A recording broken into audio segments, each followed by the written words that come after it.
अखंडमंडलाकारं व्याप्तं येन चराचरं तत्पदं दर्शितं येन तस्मै श्रीगुरुवे नमः। अज्ञानान्धस्य लोकस्य ज्ञानाञ्जनशलाकया चक्षुरुन्मीलितं येन तस्मै श्रीगुरुवे नमः। अध्यात्म विश्व विज्ञान यूट्यूब चैनल पर उपस्थित हमारे सभी प्रिय व्यूवर्स, शेयरकर्ता, सब्सक्राइबर्स और हमारे आचार्य, गुरुजन, प्रेमी और अध्यात्म विज्ञान के जिज्ञासु, मुमुक्षु आदि सभी मित्रों का हार्दिक स्वागत समादर करते हैं। मित्रों, हमने सर्वांग योग के तीसरे अध्याय में देखा कि सद्गुरु ने नाम का बोध करा दिया और नाम ये 3 विभागों से बनता है। एक है अक्षर जो सतत रूपांतरण होता है, एक है अक्षर जो स्थायी भाव है और तीसरा इन दोनों का लय करने वाला पुरुषोत्तम भाव नाम होता है। नाम किसका होता है? वस्तु का नाम होता है। यानी वस्तु सर्वप्रथम, फिर वस्तु का नाम। नाम कैसे बना? तो क्षर और अक्षर इन दोनों भावों से नाम बना। अक्षर क्या है? ओतप्रोत व्याप्त, चाहत, जरूरत, प्रियत्व, अस्तित्व, भातित्व। ये क्या है? ये अक्षर आत्मा है जो कण कण में ओतप्रोत व्याप्त है। क्षर क्या है? ये अष्टधा है। शब्द, स्पर्श, रूप, रसगंध, सतोगुण, रजोगुण, तमोगुण, इन 8 अंगों से ही क्षर भाव बनता है और 8 अंगों का जो सम्मिलन है उसे गुण साम्यावस्था कहते हैं। तीसरे अध्याय में भगवान श्री मायानंद जी चैतन्य इन्होंने मुमुक्षु को संपूर्ण बोध दे दिया। कहा कि इंद्रियों से दिखता है अक्षर सो तत् है, कहा त्वम से अक्षर को जाना असी निश्चय नाम है। क्षर में अंग है 8, अक्षर एक रूप है, जहाँ है भावना दोनों, लय का स्थान वस्तु सो। ये त्रिपुटी का खुलासा यहाँ हो गया है। लेकिन सामान्य जनों के लिए, हम जैसे लोग जो यानी जिनको अत्यंत सुलभ और स्पष्ट उपदेश हो तभी ध्यान में बैठता है।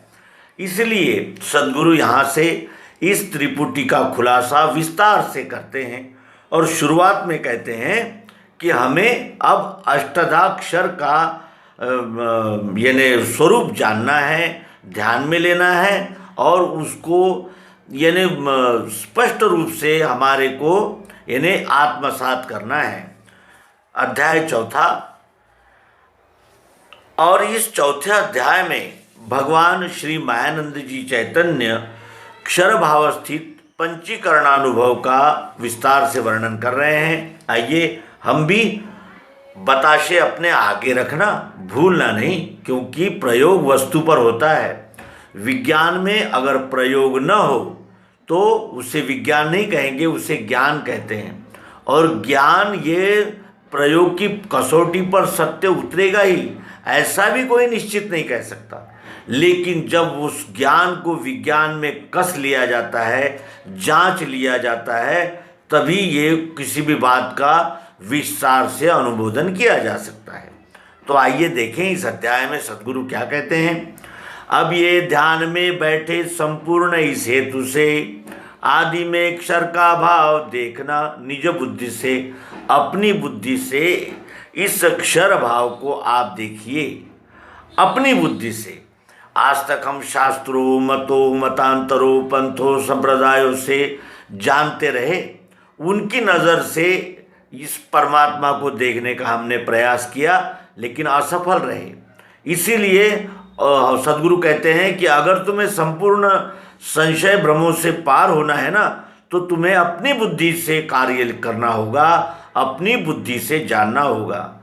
और प्रत्यक्षम किम प्रमाणम, इस प्रकार से अब हम क्षर भाव को जानेंगे, दिखेंगे। इसमें भाव 8 भिन्न प्रकार के ये रूपांतर पाते हैं चक्राकार सदैव ही। इसमें 8 भाव दिखेंगे भिन्न भिन्न प्रकार के, और ये आठों भाव चक्राकार गति से सतत रूपांतर पाते ही रहते हैं। अब जानना शुरू करेंगे। अपनी आंखों से देखो, दिखता है पदार्थ ये, अपनी आंखों से देखो ये पदार्थ दिखता है। ऐसे ही विश्व में सारे रूप का दिखना भरा, ऐसे ही ये संपूर्ण विश्व में रूप का दिखना भरा है। यहाँ ये रूप है तो यहाँ ये रूप है, वहाँ वो रूप है, यहाँ ये रूप है। अनंत प्रकार के रूप हमें आँखों से दिखते हैं। और ये आँखों से हमें रूप कब दिखता है? जब प्रकाश हो, और प्रकाश भी है और हमारी आँखों में कोई विकार है तो भी हमें रूप नहीं दिखता। यानी अग्नि से, अग्नि द्वारा यानी प्रदीप्त इन आँखों से ही हमें रूप दिखता है। यानी आँखों को संचालित करने वाली जो शक्ति है वो अग्नि है, और अग्नि रूप के द्वारा सर्व ओर ओतप्रोत व्याप्त है। यानी अग्नि से बनी हुई आँखें और आँखों से दिखने वाला रूप। यहाँ सफ़ेद है, वहाँ हरा है, यहाँ नीला है, वहाँ पीला है, इस प्रकार उसके अनंत प्रकार है। लेकिन आँखों से रूप ही दिखता है और अग्नि से ही यह आँखें बनी हैं। इसके अनंतर इसे हाथ लगा देखो, आता है स्पर्श ध्यान में। इसे हाथ लगा कर देखिए, स्पर्श ध्यान में आता है। आप भी किसी भी वस्तु को स्पर्श करके देखिए, त्वचा से स्पर्श का अनुभव आता है। ये स्पर्श भाव सर्वत्र विश्व में है भरा हुआ। यही स्पर्श भाव विश्व में सर्व ओर सभी वस्तुओं में ओतप्रोत भरा है, ओतप्रोत है। और ये स्पर्श भाव हमें पता यानी जानकारी देने के लिए कौन सक्षम है? तो त्वचा से ही हो सकता है। त्वचा से ही स्पर्श ध्यान में आ सकता है। ठंडा, गरम, मुलायम, कड़ा, ये उसके विभिन्न प्रकार हो सकते हैं, लेकिन त्वचा से ही स्पर्श किया जाता है, और स्पर्श से ही हमें उस वस्तु के कड़ा, नरम, मुलायम, इसका अनुभव होता है। तो ये स्पर्श भाव वायु से त्वचा में उपलब्ध है। यानी वायु से बनी हुई त्वचा और त्वचा से ध्यान में आने वाला स्पर्श। उसके बाद इसमें शब्द है स्थायी। इसमें शब्द स्थायी है, इसमें शब्द है ही, प्रत्येक वस्तु में शब्द है। लेकिन अभी तो आवाज़ नहीं आ रही, इस पर शब्द सुनाई नहीं दे रहा। क्यों? बजा के कान से सुनो, बजाओ। स्थायी है लेकिन बजाने पर प्रकट होता है, प्रक्रिया करने पर प्रकट होता है। ये शब्द भाव यही है क्या? कहीं भी हम ठोक बजाते हैं तो हमें स्पर्श का यानी शब्द का अनुभव आता ही है। वायु यानी आकाश से बने यानी वायु से बने हुए त्वचा और त्वचा से आने वाला ये स्पर्श, और आकाश से बने हुए कान और कान से अनुभव में आने वाला शब्द, आवाज़। आवाज़ कब आता है? जब बीच में अवकाश हो तब।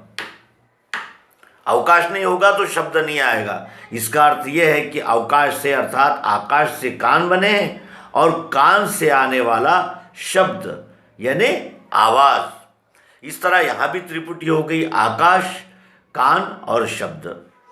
इसके अनंतर जीभ से ये लगा देखो, वस्तु में कुछ स्वाद है। जीभ से ये लगा के देखेंगे तो कुछ न कुछ स्वाद का अनुभव आएगा ही। यहाँ भी जहाँ कहीं हम जीभ लगाएंगे हमें स्वाद का अनुभव आता है। जीभ से ये लगा देखो, वस्तु में कुछ स्वाद है, ऐसे ही विश्व में है रस भाव भरा हुआ। जहाँ कहीं हम जीभ लगाएंगे हमें रस का अनुभव आएगा। रस का अनुभव जीभ देती है। क्यों? क्योंकि वो गीली रहती है। इसका आशय यह है कि जल से बनी हुई जीभ और जीभ से अनुभव में आने वाला स्वाद या रस संपूर्ण विश्व में। नाक से ये सूंघ के देखो, नाक से ये सूंघ के देखो, गंध है इसमें भरा। इसी रीति लखो सारे, नाक से सूंघ के देखो, गंध है इसमें भरा। इसी रीति लखो सारे, दृश्य में गंध भी रमा। नाक से सूंघ कर देखो, यहाँ भी गंध है, यहाँ भी गंध है, सर्व ओर जहाँ जहाँ हम नाक लगाएंगे हमें गंध की अनुभूति आती है। तो नाक से ही गंध की अनुभूति आती है, कान से, नाक से, कान से, जीभ से नहीं आती। क्यों?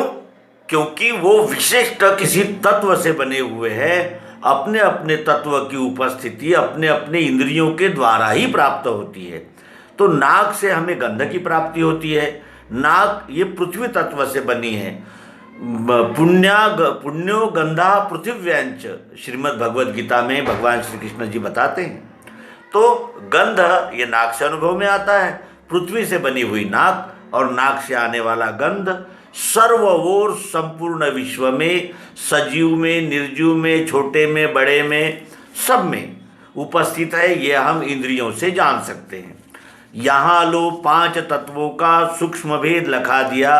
5 तत्व शब्द, स्पर्श, रूप, रस, गंध, इन 5 तत्वों का सूक्ष्म भेद यहाँ लखा दिया।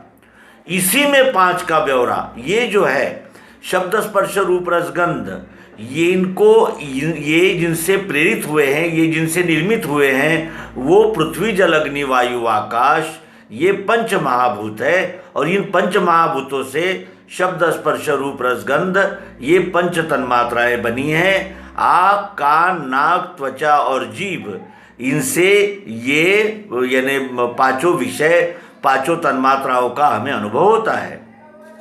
इसी में 5 का ब्यौरा, पृथ्वी से 5 प्रकार के यानी एलिमेंट्स, यानी तत्व जो है 5 प्रकार से वो पृथ्वी अपने शरीर में कार्य कर रही है। जल 5 तत्व से 5 ढंग से कार्य कर रहा है, अग्नि 5 पद्धति से कार्य कर रहा है, और आकाश 5 पद्धति से कार्य कर रहा है। इसे 5 से पंचीकरण बनता है। इस पंचीकरण के विषय में हमने इसके पूर्व में विस्तार से अंक प्रस्तुत किया है, आप कृपया देखेंगे, या फिर इस मालिका के अंत में हम पंचीकरण विषय पर एक स्वतंत्र अंक प्रस्तुत करेंगे। तो इसी में 5 का ब्यौरा, पंचीकरण आ चुका। रचना शब्द की सारी 5 को बतला रही। ये शब्द के द्वारा इन 5 तत्वों की रचना बताई जा रही है, क्योंकि ये ठोस है, स्थूल है, और इनके आगे गुण है, गुण है इनके आगे, वे तीनों सूक्ष्म रूप है। सत्वगुण, रजोगुण, तमोगुण, ये तीनों गुण इसके आगे हैं। और ये कैसे हैं? सूक्ष्म रूप है, स्थूल नहीं है। नाक स्थूल है, हम बता सकेंगे, कान स्थूल है, लेकिन वो जो 3 यानी गुण है वो कैसे है? सूक्ष्म है। इसलिए गुण है इनके आगे 5 और 3 मिलकर अष्टाक्षर बनता है। तो 5 तत्व तो हमने यहाँ जान लिए, लेकिन 3 गुणों को जानने के लिए हमें सूक्ष्म पद्धति का अवलंब करना होगा। 5 ज्ञानेंद्रियों से वे दिखने के नहीं कभी। ये 5 ज्ञानेंद्रियों से वो 3 गुण कभी नहीं दिखेंगे। उसको जानने के लिए जानेगा मन वे तीनों और उनके स्वधर्म को। मन ही इन 3 गुणों को जान सकता है, मन ही इन 3 गुणों के स्वधर्म को पहचान सकता है। और मन कहाँ है नहीं बताया जा सकता। क्यों? क्योंकि वो सूक्ष्म है, वो अंदर है, वो अंतःकरण है। ये 5 जो दिख रहे हैं ये नहीं ज्ञानेंद्रियां, वो कैसी है? स्थूल है और बाह्यकरण है। लेकिन मन जो है वो अंतःकरण है, उसे 6वां इंद्रिय भी कहते हैं। तो उस मन से हमें इन 3 गुणों को जाना जाएगा और 3 गुणों को पहचाना जाएगा मन के द्वारा। इसलिए इस वस्तु को मन तक पहुंचाना आवश्यक है, यानी ये इसको अंदर डालना पड़ेगा। जब ये वस्तु मन तक जाएगी तब ये मन बताएगा कि वस्तु सत्वगुणी है, रजोगुणी है या तमोगुणी है। इस तरह यहाँ हमने 5 तत्वों का सूक्ष्म भेद देख लिया। इसे क्षर भावस्थित पंचीकरणानुभव योग नामक अध्याय, सर्वांग योग का 4था अध्याय कहते हैं। अब इसके अनंतर सूक्ष्म, हमने स्थूल से आरंभ किया है और सूक्ष्म की ओर हमारी यात्रा है। तो हमने स्थूल पंचतत्वों का अनुभव 5 ज्ञानेंद्रियों के द्वारा लिया। अब मन के द्वारा 3 गुणों का अनुभव हम अगले अध्याय में लेंगे। मित्रों, क्रमशः हम सर्वांग योग को जानेंगे, समझेंगे और बोध प्राप्त करेंगे। जिससे ईश्वर के विषय में, सत्य के विषय में हमारे जो संभ्रम है वो दूर हो जाए, हम संदेह मुक्त हो जाएंगे और संदेह मुक्त होने को ही मोक्ष प्राप्ति कहते हैं। ये कहते हुए इस अंक का समापन करेंगे। नर्मदे हर सद्गुरु भगवान की जय।